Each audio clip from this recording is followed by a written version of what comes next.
Hi, I'm Katie and welcome to Created to Create. Today I am going to show you how I latch hook bind off my socks.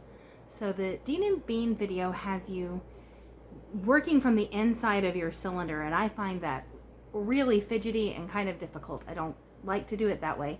So I work from the outside of my cylinder. I've been doing this on lots and lots of hems for socks and tubes and all kinds of things, and I haven't had any problems with it at all. And I thought, you know, I might not be the only person who doesn't like to work from the inside of their cylinder during their latch hook bind off. So I'm just going to show you an alternative in case you're interested.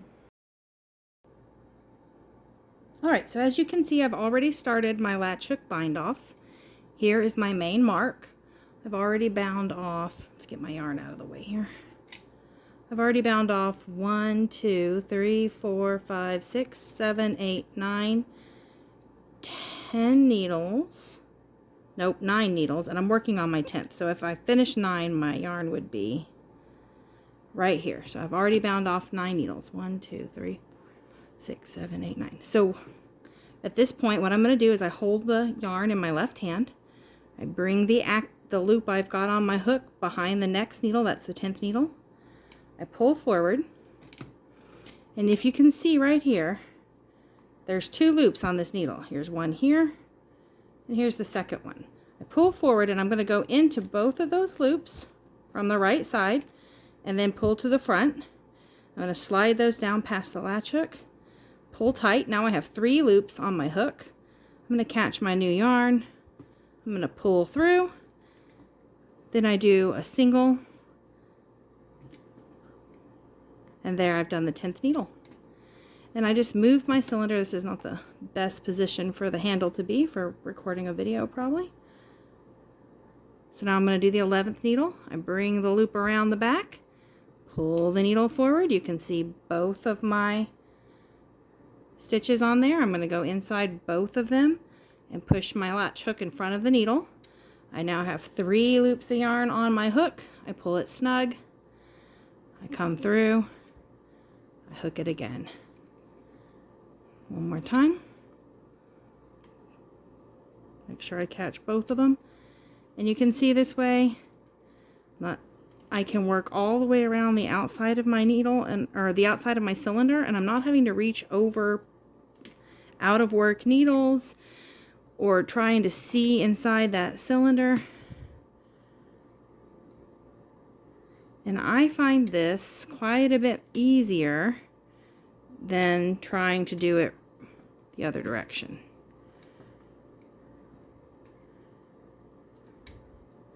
Pull forward, go in through both stitches on the needle. So I now have 3 on my latch hook, snug it up, pull through once, pull through twice, around the needle, pull forward. You can see again, I got 2 stitches on this needle. I'm going to go inside both of them and then move the latch hook in front of the needle, pass the latch, got 3, catch them all, do one more, do a couple more of these for you.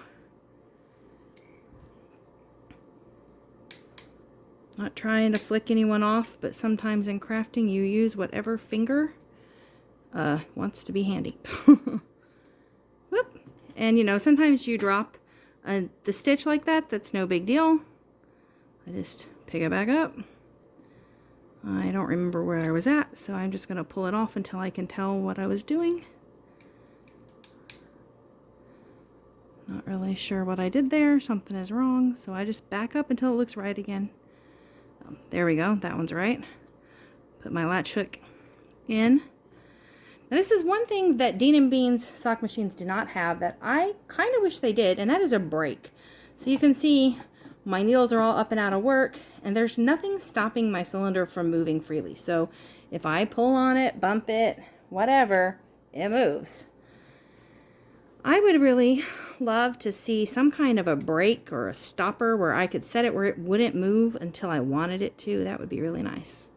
But it does not have that feature. So pull forward, there's my 2 stitches, down inside them both. I now have 3 stitches on my hook.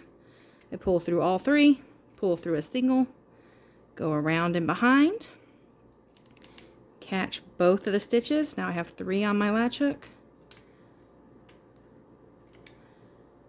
And because there's no break, my cylinder moves right along whether I want it to or not. Usually it actually times it, it's alright, but sometimes I have to bring it back over where I want it to work. I don't know what's going on there. Sorry, I'm trying to... There it goes. If the cylinder wants to move. If anybody has any idea on how to sort of lock their cylinder and they don't want it moving on its own, I'd sure be interested in hearing about it in the comments.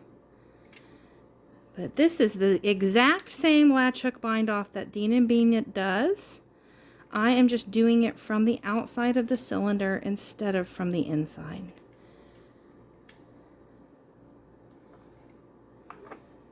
Oh, it's kind of out of focus. There it goes.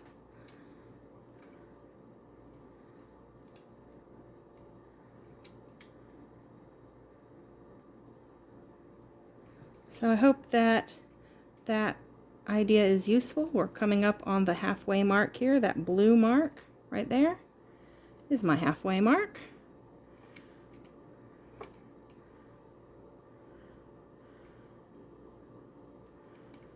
And anyway, I'll just continue this all the way around. Thanks for joining me.